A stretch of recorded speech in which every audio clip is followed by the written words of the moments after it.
Invest in yourself. Most people don't realize that investing in yourself will give you the biggest return on investment because you see compounded interest very, very quickly. Even if you only grow by 1% every single day, think about the percentage growth that you will have by the end of the year. You don't have to like win the race. You just have to invest in yourself by making the time to read, to journal, to grow, to network, to just spend time with yourself. Most people are so busy, busy, busy, busy, busy. They're never working on themselves. They're working with themselves. Welcome to the How to Scale Commercial Real Estate Show. Whether you are an active or passive investor, we'll teach you how to scale your real estate investing business into something big. Joe Apfelbaum is a business strategist. He's a LinkedIn expert and certified Google trainer.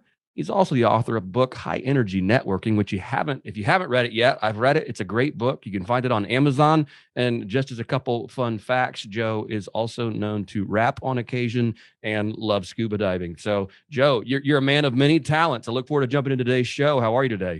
I'm doing fantastic. Thank you so much for having me. And it's a pleasure to be here. Absolutely. The pleasure's all mine. There's same three questions I ask every guest who comes on the show. In 90 seconds or less, can you tell me where you started, where you are now, and how you got there?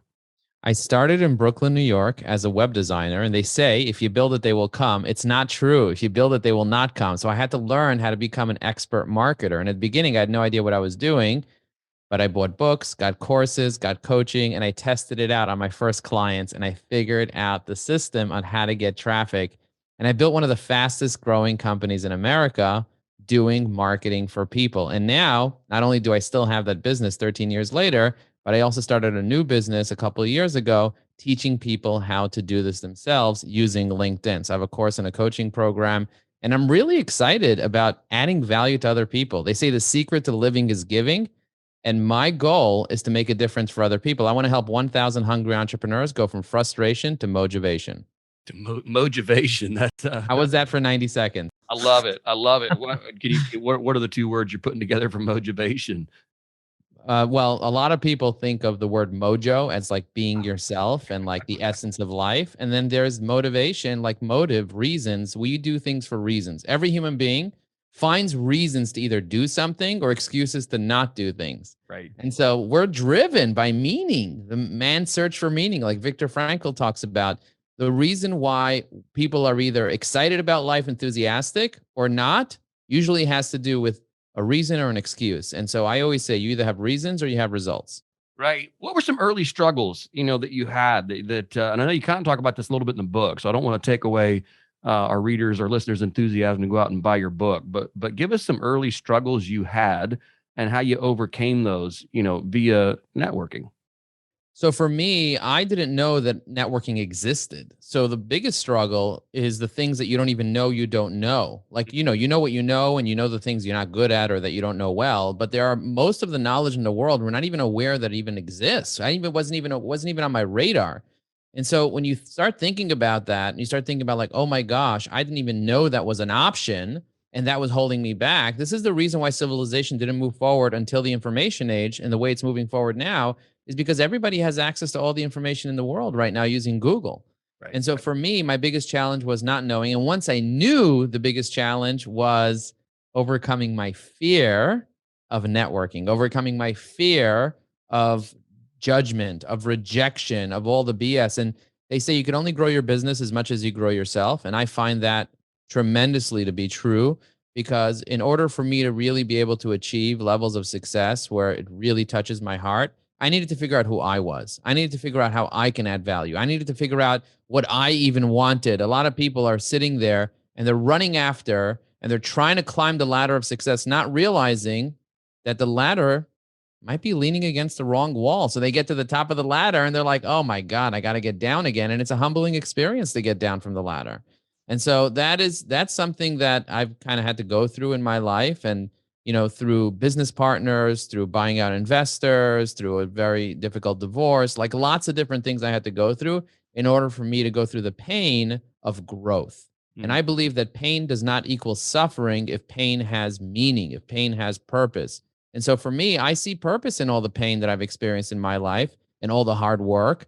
And I've actually become to enjoy some of that pain, like the pain of push-ups. I see that you work out. So yes, it's hard to do. It's painful, but we find pleasure in the progress because progress equals happiness. Man, absolutely spot on. I love that. So you're running a marketing agency. You had a strategic shift in the way you thought about it. What were some things that you said, man, I'm going to go do this differently? And what are some things that we can go do differently now? I used to think that every client was a good client. Just try to get as many as possible. And I've serviced over 1,100 clients over the past 13 years doing marketing for them. And anyone that ever had an agency or worked with an agency, the difficulty of picking up a client, working with them, and then keeping them for more than just a few weeks or a few months. I have some clients that have been with us for 10 years and they're still working with us and they're happy. And so thinking about how do you build that relationship? And who do you even want to build a relationship? Like being strategic is one of the hardest things human beings can do because by default, we're trying to survive. And survival means dealing with the less strategic part of your brain, the limbic system. Right. We're just trying to survive. And what I want to do is I want you to thrive. I want your business to thrive. Most businesses go out of business within 3 years. Right. Very, very few make it past 10. And I figured out not just how to get past 10, but also how to build one of the fastest growing companies in America. And that means that every client is not created equal. I believe every human is created equal, but you have to pick your clients in a very, very smart way, build relationships with them, and then be able to charge them the right amount of money that fits in the value that you're adding. And so for me, I had to learn a lot of that through trial and error and picking up the wrong customers with the wrong approaches. I'll give you an example, Sam. One of the wrong approaches that I used to take was do cold calling. Now, back then, it wasn't such a wrong approach because I did pick up lots of customers doing cold calling. But what I didn't realize is that cold calling wasn't a sales tactic. It was actually a marketing tactic. So someone had said, just instead of doing telemarketing, do telenetworking. Build relationships with people. And if they're the right types of people, then of course you want to do business with them, but they're not going to do business because you cold called them. You're going to do business because you warmed it up, built a relationship with them, and saw that they were ideal prospect. I didn't even know how to qualify leads back in the day. I never heard of BANT. I never heard of any of this stuff that I talk about in high energy networking and I talk about through my courses and seminars and educate hundreds of people on how to qualify. Look, at the end of the day, the difference between someone who's actually going to feel fulfilled and successful is based on the level of their standards. You raise your standards, you will raise your quality of life. So how do you raise your standards when it comes to taking on customers? It has to do with the qualification and evaluation process, not the judgment process, because judgment means we're judging other people and judging ourselves, but you can evaluate, you can identify, you could qualify, but you have to have criteria. And most people are not being strategic because they're busy surviving. So getting into that strategy, 80% of your success will be determined by your mindset, 20% by your skill set. And your mindset is your set of beliefs, your set of habits, your set of thoughts that you have, and optimizing them, questioning them, working on them, acknowledging them, becoming aware of what they are, what's controlling your life. That's going to be the key. What are the systems and processes that are controlling your business? You might say, I don't have systems and processes. The fact that you don't have systems and processes is your system and process. You have a broken shooting from the hip type of relationship with business, and that's not how you grow. That's not how you have consistency. That's how you have burnout and frustration. Well, Joe, I think that's really interesting. You say, selecting the right clients is, it's one of the things that you do in meeting your standards, right? But I think one of the things also that's really unique in that is that if you do take on the wrong client, you're not adding value to them either. I mean, this is a two-way street, right? So you have to make sure it's not just a good fit for you. And it's kind of going along with that, the go-giver mentality where it's like, hey, I don't want you to come work with me because in the end, you're going to be unhappy too. I'm not going to be able to help you the way you need to be helped either. I had a law firm that reached out to me. They were not the right client for me. You know why they were not the right client? They're like, Joe, I just want you to start producing content on LinkedIn. I was like, you don't have any followers on LinkedIn. I'm not just producing content because you want me to produce content. You're not going to get results from it. No one's going to see it and you're going to fail. And he's like, what do I need to do? I see first you need to create a profile and you need to start adding followers and connections in order for you to be able to even have someone, like, I'm not going to send an email newsletter to nobody. So they were like, well, I don't want anyone to know me. I was like, so then why do you want to create content? He's like, because that's what you need to do. I was like, wrong client. Not everybody's a client for you. That's one thing that I want people to realize about doing business with competitors Your competitors can become your best friends because realize that not every client is your ideal client. So send them to your competitors and they will thank you for it. And they will send you their non-ideal clients because those are the best. I've gotten the biggest accounts from other marketing consultants, other people that are running marketing firms. Why? Because they can't do business with everybody. You can't do business with everybody. Mm-mm. No, you absolutely cannot. Yeah, that's funny. I was at a conference this last weekend, and obviously in the real estate industry, we're always looking for private investors. I mean, it's the name of the game. We need Yeah. the two things we need in this business is deals and money. And so when you meet somebody that's like, "Hey, I have money and I'm ready to deploy it," he started talking to me, and instead of saying, "Hey, I've got all these deals you could invest in," I listened to his criteria and I said, "Hey, man, I can connect you with about 7 people that are going to strategically place you around the country." And so I started to get them all their phone numbers. Next thing I know, they're all meeting up. And it's like, hey, it actually feels really good. And I bet in the end, that guy's going to come back to me and go, "Hey, Sam, thanks for all those contacts. What are you working on? I want to invest with you as well." So Wow. it's just, yeah, it was a strategic shift. I think even after reading your book, it's like, oh, wait, yeah, like absolutely. Just make connections and add value. What are some ways? I mean, online is a tough place, I think, to go out and really quote unquote add value to other people. What are some things you see the people doing that they could do that would kind of fall into that bucket? Well, the first thing is you have to figure out who you want to add value to. That's number one, because, adding value is just a general word based on who you're targeting. Everybody has their dreams and their fears. Everybody has their dreams and their fears. Their dreams are usually associated by their goals, and their fears have to do with their pains, their current problems, and their challenges that they have.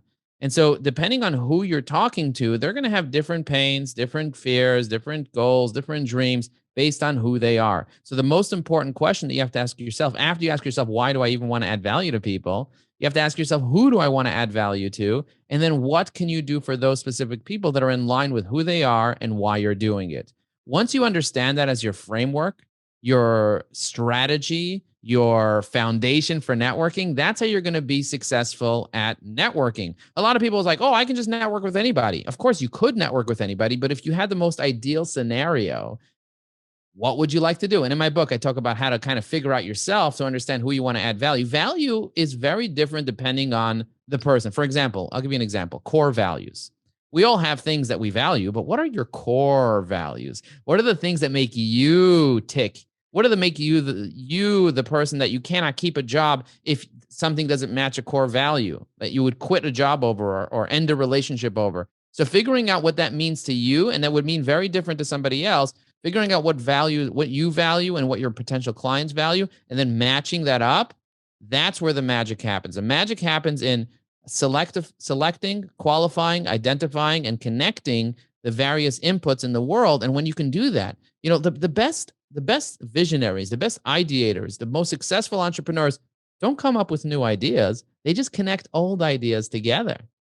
They just connect. You just have to be a connector of ideas, of people, of opportunities, and you got to connect with your higher self too. As a human being, we are so stuck on our needs, our basic human needs, as Abe Maslow puts it in his hierarchy of needs. We're so stuck on our basic human needs of not having enough water. A 5% drop in hydration is a 30% drop in energy. I tell everyone, you want to get motivated, you got to get hydrated first. You first got to get hydrated. Drink some water. So if you don't have your basic human needs met, if you haven't taken a breath today, take a moment. Stop doing, stop fixing, start breathing. So take a moment in from your nose. Fill up your chest with beautiful air. When you fill up your chest, you realize you're wealthy because you have air. You have the ability to breathe. Fill up that chest, not with gold, but with air, with beautiful air. So if you have your basic needs met, you can move up and connect who you are, what your needs are, with your values and what your higher self is. And then you're flying 100 miles an hour. Then you're moving to the next level. You might be going slow, but you're moving really fast because you are pointed in the right direction. If you're trying to get to space, you're trying to get to like the moon, for example, and you're on Earth and you're in a spaceship, if you're 1 millimeter off, you're not getting to the moon. By the time you get up there, you're going to be way off. Same thing in business, same thing in networking, same thing in relationships. If you don't have your foundation right, you're building a building on quicksand, and that building will last, but not very long. Eventually it'll fall apart because quicksand sucks everything in. And so I want you guys to be more strategic. Here's a famous saying. I love saying it over and over and over. The right strategy will save you a decade. And energy without strategy is a waste of time. And I don't mind wasting time. I don't mind wasting time. I would rather be strategic, and I would rather do what Stephen Covey talks about. He talks about the 7 habits of highly effective people, not efficient people. He's not trying to save time. He's trying to make money, trying to grow business, trying to add value. Efficient is not the same as effective. I want you to be effective and not worry about wasting time, because you cannot manage time. You cannot waste time. You can only observe time. You can only priorities instead of sitting there waiting and hoping for the best. Hope is not a great strategy. And if you have the right strategy and you work with someone that will support you, or read the right books, take the right courses, join the right seminars, listen to the right podcasts like this one, and hopefully you'll endorse it too by giving it a 5-star review in all the places where you get your podcast. So that's my call to action. Thank you. I appreciate that. That's absolutely fantastic. Talk to us a little bit, your book, High Energy Networking, and then, about the courses. I do want to take some time to not just shamelessly plug it, but to shamelessly plug it, because obviously I think it's something that you've created that, in line with this podcast, adds value to other people. So tell us about that. Well, one of the things that people kept asking me over and over and over is, Joe, tell me your secrets to success at networking. What do you do? And I was like, I have so many different things that I do, from creating templates to having a one sheet to figuring out what groups that you're part of, understanding the difference between going wider and going deeper, how to analyze your contacts, how to use LinkedIn, what messages to send people, like all that stuff. And I said, you know what? Why don't I sit down and write my thoughts down? This is my 5th book that I published. And so now that I'm really good at publishing books and writing content, and I publish over 5,000 stuff on LinkedIn since I started publishing, just content and information and articles and newsletters and all the stuff that I do, I've decided to put together a guide for people that really want to be able to understand how networking works. And so I wrote High Energy Networking, and I put it out into the world. Every chapter takes less than 5 minutes to read. There's 53 chapters in the book. And I talk about exactly the step-by-step process of what you need to do to be more successful at networking. And most people don't even know what networking even is. And when they read the book, they're like, oh my God, this totally makes sense. I was doing this anyway, but I wasn't doing it with a system. And so a lot of people that are into networking will be able to benefit from it. And if you're afraid of it or not sure what it is or how it works, this is a great intro to it, because it's an easy read. I don't fluff it with tons and tons of stuff. It's based on my experience. And I just show people how I became a connector, a person that makes 1,000 introductions a year, 3 a day. It's not complicated. You just have to have a system for it. And then in terms of like teaching people, I used to network a lot offline. And then eventually, I have 5 kids, very, very busy. I have multiple businesses. I didn't really have the same amount of time to be able to go out to events. And so I created a course and a coaching program on how to be able to do this on LinkedIn, especially after LinkedIn was bought by Microsoft. Microsoft paid $26.2 billion for LinkedIn in 2016. They made a massive bet on LinkedIn. And if a company, one of the largest companies in the world, is investing so much money into a platform, there has to be a reason for that. So I started paying attention to that, and I realized what they did. They turned it from a social network to a content marketing machine for professionals. And so now I generate millions of dollars off using LinkedIn. And so I started teaching people one-on-one how to do it.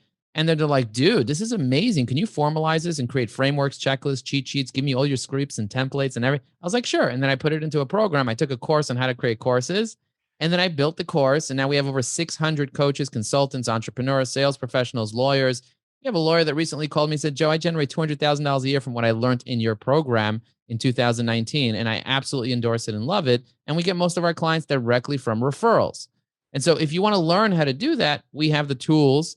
And we teach you how to get exposure, how to get credibility, and how to have more conversations. You can go to learnbusinessnetworking.com to pick it up, or you can check me out on LinkedIn, and I have all the links on my profile. You could find me at joelinkedin.com. I actually bought a URL that sends you directly to my LinkedIn because nobody knows how to spell my last name. And so for me, my main thing is I want to add value to other people. I want to make a difference for other people. I already made it to the other side. I could already have, like for me, it's like once you get to a certain level of success, it's all about helping other people at that point, because what are you going to do next? Would just selfishly build another business and just make more money and more money and more money? It's about giving back, because the secret to living is giving. The secret to making yourself happy is making other people happy. If you want to be able to have all the things that other people don't have, you got to be willing to do all the things that other people are not willing to do. And most people are so like, what's in it for me? Thought mentality, scarcity. Right. They haven't watched The Secret on Netflix. They haven't taken the steps they need to take in order for them to shift their mindset from scarcity to abundance. And that's really one of the most important things you can do in life for yourself and for your family, is to have that abundance mentality, abundance of love. You know, we talk a lot about love that is unconditional. Like, who doesn't have unconditional? Even to yourself, often people have conditional love. Oh, if I have all the things I need to have, then I will love myself. Then I will be worthy. No, you're worthy of love just by existing. Your existence is worthy of love. And so understanding that unconditional relationship, that relationships are different than transactions, that's what I talk about in the book. That's what I train people on. And once people get it, it makes everything so easy because it takes the pressure off. Man, I love that. I love all that. That's there's a lot of gold there, and I won't even attempt to rehash it because you've done such an eloquent job of sharing that with us today. Joe, let's jump here into the final few questions, which you took my last one, which was, how our listeners get in touch with you. So you've done a great job of letting our listeners know how to get in touch with you, which that'll just go directly in the show notes. So look for all of those links that Joe has shared. One of the questions I ask, and I won't ask you the typical real estate related ones, but one of the questions I always ask is, when it comes to investing in the world, what's one thing you're doing right now to make the world a better place? Well, number one is you got to invest in yourself. Most people don't realize that investing in yourself will give you the biggest return on investment, because you see compounded interest very, very quickly. Even if you only grow by 1% every single day, think about the percentage growth that you will have by the end of the year. You don't have to win the race. You just have to invest in yourself by making the time to read, to journal, to grow, to network, to just spend time with yourself. Most people are so busy. They're never working on themselves. They're working with themselves. Right, people are not working on their business. They're working in their business. So the number one thing is invest in yourself, do some self-care, do some self-love. You cannot love other people if you don't love yourself. So in terms of investing, invest in yourself. I love it. I love it. Joe, thanks for your time today. This has been a blast. Again, I look forward to getting through, and actually 3/4 of the way. I should have clarified that. 3/4 of the way through your book, finishing your book, and then checking out your course online. I do appreciate it. Look forward to connecting again here soon. Thank you, Sam.